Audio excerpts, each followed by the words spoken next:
પ્રભુજી પધરાવો, પ્રભુની સેવા કરો અને એના દ્વારા તમારો ઉદ્ધાર. કેટલી સીધી સાદી વાત, પણ સીધો માર્ગ આપણને ગમતો નથી. અને એ લલચામણી લોભામણી જાહેરાતોમાં લલચાઈ જો શોર્ટકટ ગોતવા ગયા તો એ રસ્તો એટલો લાંબો પડશે કે ભવભવના ફેરામાં પડી જશે.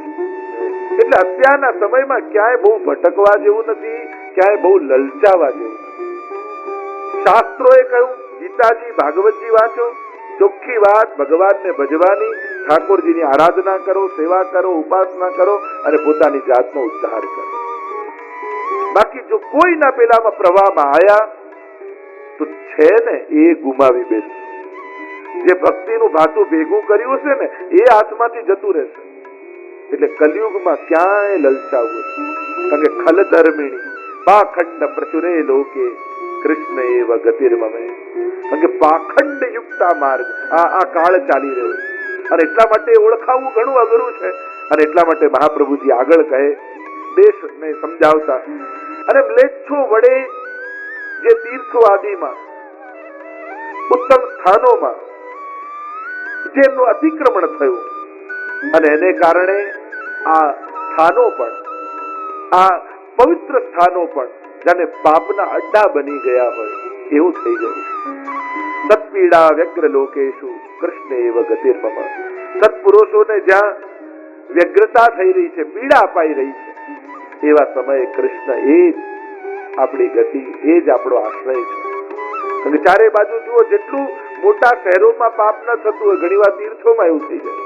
ઉલટાના ઘણી વાર તીર્થોમાં જઈને આપણને અભાવ જાગી જાય એવું થઈ જાય.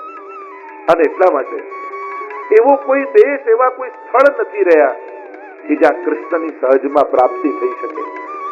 એટલે એવી પવિત્ર ભૂમિ રૂપ, પેલા ભૂમિ પણ સાધન હતી કે ઉત્તમ ભૂમિમાં જઈને આરાધના ભજન ભક્તિ કરો તો એ ભૂમિના પ્રભાવને કારણે ફળ પ્રાપ્ત થઈ જશે.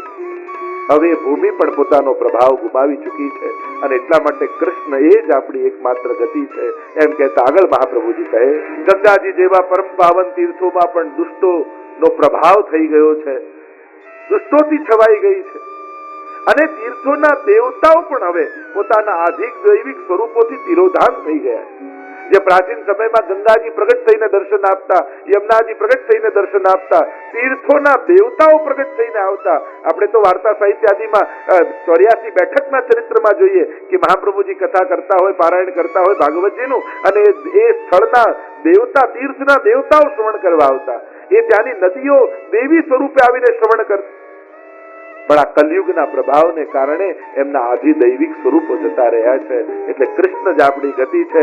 ચોથા શ્લોકમાં મહાપ્રભુજી સમજાવે, સત્પુરુષો પણ અહંકારમાં વિમૂઢ થઈ ચુક્યા છે અને સત્તુ પાપમાં રત થયા છે, લાભ પૂજા માટે પ્રયત્ન કરનારા થયા છે. અને એટલા માટે કૃષ્ણ એ જ આપણી ગતિ છે. કારણ કે આમાં જો લલચાયા, ક્યાંક પ્રભાવમાં આયા તો આપણે આપણું સ્વધર્મ ગુમાવી અને ક્યાંક કોઈ કલયુગના પ્રવાહમાં તણાઈ જઈશું. અને એટલા માટે આગળ મહાપ્રભુજી 5મા શ્લોકમાં કહે, સાચા મહાપુરુષો ન રહેવાથી એ મંત્રોનું શુદ્ધ સ્વરૂપ પણ જતું રહ્યું, મંત્રોનું સાચું જ્ઞાન પણ જતું રહ્યું છે, મંત્રોમાંથી થતા અર્થ અને દેવો પણ લુપ્ત થઈ ગયા છે.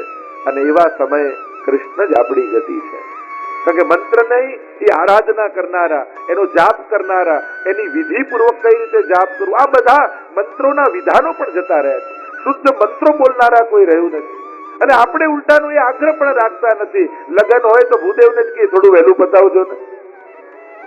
મંત્રનો આગ્રહ આપણને નથી, વિધિનો આગ્રહ આપણને નથી. તો એવા સમયે શું કરવું? કૃષ્ણ એવ ગતિર્મમ. કૃષ્ણ જ આપણી ગતિ છે, એ જ આપણું આશ્રય સ્થાન છે. 6થા શ્લોકમાં મહાપ્રભુજી આજ્ઞા કરે, અનેક મતાંતરો વધતા જાય છે, અનેક પ્રકારના વાદો વધ્યા છે, અનેક પ્રકારના પંથો વધ્યા છે. પહેલા સમયમાં કૃષ્ણની ભક્તિ દ્વારા શાસ્ત્રોક્ત ભક્તિ કરવાની વાત થતી. આજે જુદા જુદા લોજિકો ને તર્કો વિતર્કો ને વિધિઓ દ્વારા મૂળ ધર્મ અને મૂળ સંપ્રદાય છોડી લોકો ગમે ત્યાં ભટકી રહ્યા છે. સર્વ કર્મ વ્રતાદિસુ, કર્મો વ્રતો આ બધા નાશ પામ્યા છે. અને પાખંડ જ પ્રયત્નેસુ, પાખંડમાં રચનારા લોકો રહ્યા છે. એ સમયે કૃષ્ણ એ જ મારી ગતિ. 7મા શ્લોકમાં મહાપ્રભુજી આજ્ઞા કરે, સર્વ સામર્થ્ય સહિત અને સર્વત્રૈવા ખુલાસકૃત. અને સદા સૌના અર્થને પૂર્ણ કરનારા શ્રી ઠાકોરજી છે. અને હું એમને શરણાગત છું. કૃષ્ણને શરણાગત છું. કોને શરણાગત છું? જે સર્વ સામર્થ્યવાન. પ્રભુનું સ્વરૂપ સમજાવ્યું. અસમર્થનો આશ્રય કરશો તો સદાય ચિંતામાં રહેશો, અને સર્વ સમર્થનો આશ્રય કરશો તો જીવનમાં શાંતિને પ્રાપ્ત થશે. અલ્પાશ્રયો ન કર્તવ્ય, કર્તવ્યો મહદાશ્રય. મહાપ્રભુજી કહે અલ્પનો આશ્રય નહીં કરવો, કારણ કે જે પોતે ચિંતામાં છે એ તમને ચિંતા મુક્ત નહીં કરી શકે. જે પોતે પાપમાં છે એ તમને પાપમાંથી નહીં છોડાવી શકે. એક રાજા એક વિદ્વાનને બોલાવ્યા કથા સાંભળવા માટે, અને કથા સાંભળતા હતા બ્રાહ્મણ પાસે, અને સાંભળ્યું 7મા દિવસે ભાગવત સાંભળીને મુક્તિ થઈ. ત્યારે એમણે તો પેલા બ્રાહ્મણને પકડ્યા, પૂછ્યું કે પરીક્ષિતની જો મુક્તિ થઈ તો મારી મુક્તિ કેમ ન થાય? હું તને મૃત્યુદંડ આપીશ. પેલો બ્રાહ્મણ ગભરાયો કે અરે આની મુક્તિ ક્યાંથી થાય? તો સંત આવ્યા, સંતને બંને ચરણોમાં પડ્યા.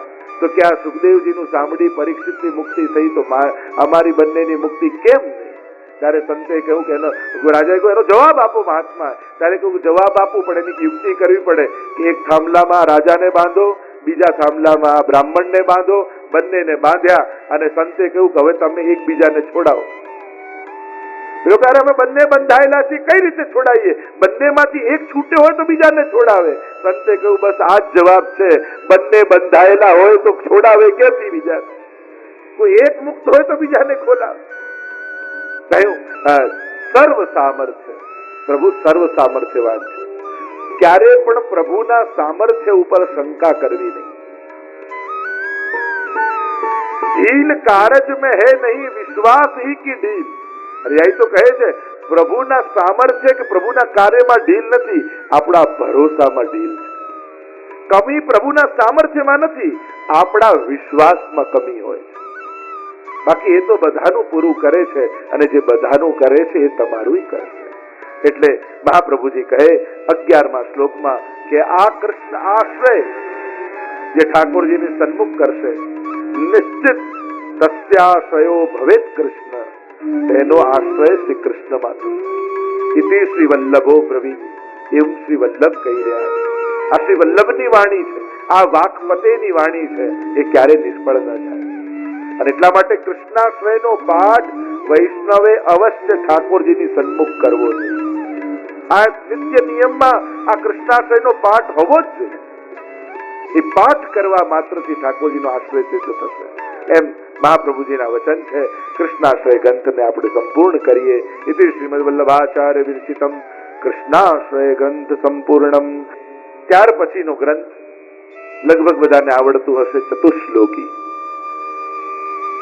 જેમ બાલબોધમાં મર્યાદા માર્ગી જીવના ધર્મ, અર્થ, કામ અને મોક્ષ આ ચારે પુરુષાર્થની જે ચર્ચા કરી, એમ ચતુશ્લોકીમાં પુષ્ટિ માર્ગી જીવના ચારે પુરુષાર્થની ચર્ચા થઈ. અહીંયા પુષ્ટિ માર્ગી જીવના ધર્મ, અર્થ, કામ અને મોક્ષ 4 શ્લોકમાં બતાવે.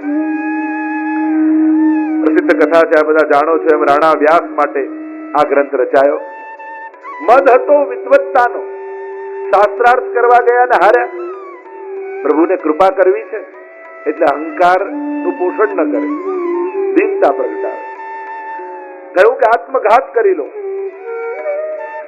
બેઠા ગંગાજીના કિનારે, કે રાત પડે ને પછી કૂદવું એટલે કોઈ જુએ નહીં ને કોઈ બચાવાય ના આવે. અને એટલામાં મહાપ્રભુજી ત્યાં નિકટ હતા ને કોઈ પ્રશ્ન કર્યો કે કોઈ ગંગાજીમાં આત્મઘાત કરે તો એનું શું ફળ મળે? તો કે એને તો સર્પ યોની મળે. એવી સંજોગ થાય. અને ત્યાં આંખો ખુલી. રાણા વ્યાસે જોયું કે કોઈ મહાપુરુષ પધારે, મહાપ્રભુના શરણે ગયા. અત્યારે એનો વિસ્તાર નથી કરતો. અને કહ્યું ચતુશ્લોકી ભણાવ્યું, અને કહ્યું કે હવે તમે શાસ્ત્રાર્થ કરવા જાઓ. અને જ્યાં ચતુશ્લોકી ભણ્યા અને સર્વ શાસ્ત્રાર્થમાં એમનો વિજય થયો. 4 શ્લોકમાં વૈષ્ણવના ચતુર્વિધ પુરુષાર્થની વાત મહાપ્રભુજી પછી એમ આજ્ઞા કરે છે.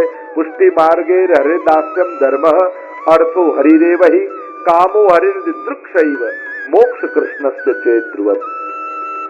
પુષ્ટિ માર્ગમાં પુષ્ટિ ભક્તો માટે ધર્મ કયો? તો કે ભગવત સેવા એ ધર્મ. અને એટલા માટે પ્રથમ શ્લોકમાં મહાપ્રભુજી આજ્ઞા કરે, આપણો ધર્મ કયો? સર્વદા સર્વ ભાવે ભજનીયો વ્રજાધિપ. સ્વસ્ય અયમેવ ધર્મો હિ નાન્ય ક્વાપી કદાચન. ભગવત સેવા શ્રી કૃષ્ણની એ વ્રજેશની સર્વદા અને સર્વ ભાવે કરવી એ જ આપણો ધર્મ છે, બીજો એક એ. એટલે કે બીજે પણ જ્યાં સેવા કરવા જાઓ તો એના હૃદયમાં પણ ઠાકોરજી જોઈને એની સેવા કરવી, જેથી મદદ કરવાનો પણ અહંકાર ના આવે. નહીં તો મેં આને મદદ કરી એવો ભાવ આવે પાછો મદ આવી જાય. આના હૃદયમાં હું જેની સેવા કરું છું ને એ ઠાકોરજી બિરાજે છે, હું તો એની સેવા કરી રહ્યો છું. વિચારો જાણીને સેવા નહીં કરવી, અહોભાવ જાણીને સેવા કરવી. મહાપ્રભુજી આપણને સેવામાં પણ એક સ્ટેપ ઉપર લઈ જઈ રહ્યા છે. તમે મદદ નથી કરતા, તમે સેવા કરો છો. અને જયારે મદદ કરવા જાઓ ને ત્યારે એને વિચારો જાણીને કરવી પડે, પણ સેવા કરો ત્યારે એમાં અહોભાવ રાખીને કરવું પડે. એટલે જયારે પણ ક્યાંય સેવામાં જાઓ તો અહોભાવ રાખીને, હીન ભાવ રાખીને. તો સર્વદા સર્વભાવે, એક તો સર્વદા હંમેશા, એટલે સુતી થી લઈ જાગતા અને 12 માસ અહર્નિશ ભગવત સેવા આપણે ત્યાં સર્વદા. બીજું સર્વભાવે, સર્વ ભાવો પ્રભુમાં રાખવા.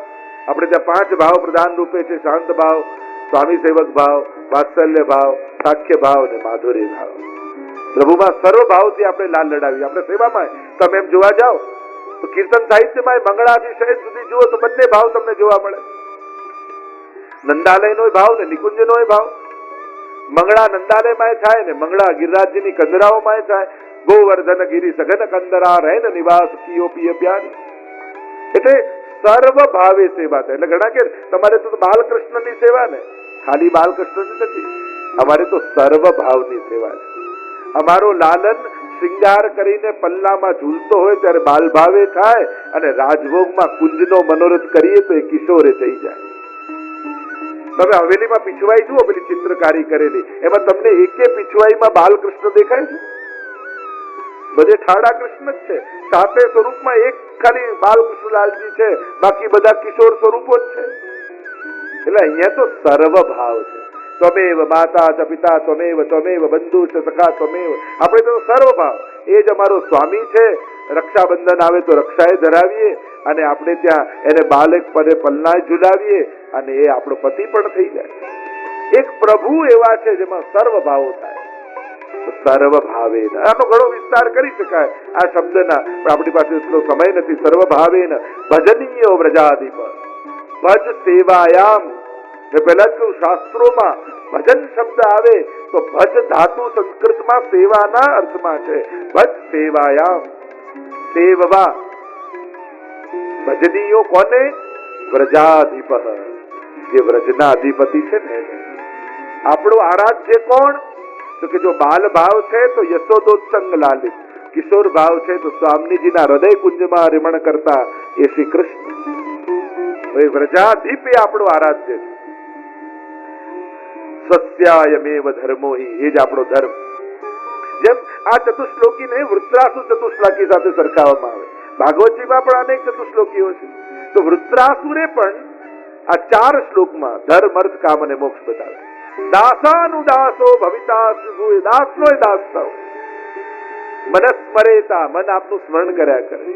અસુપતેર ગુણાસ્તે ગૃણિત વાક, વાણી આપનું ગુણગાન કરે. કરો તું કાય, મારું શરીર આપની સેવા કરે. આ જ વૈષ્ણવનો ધર્મ છે. અર્થો હરિરેવહી, વૈષ્ણવ માટે અર્થ કયો? ધન કયું? તો કે ધર્મ હી તે પાયો, યહ ધન ધર્મ હી તે પાયો. આ જે સેવા રૂપી ધન છે એ જ આપણામાં ધર્મ છે, એ જ આપણું ધન છે. જા ધન તે ગોકુલ સુખ લઈયત સગરે કાજ સવાર.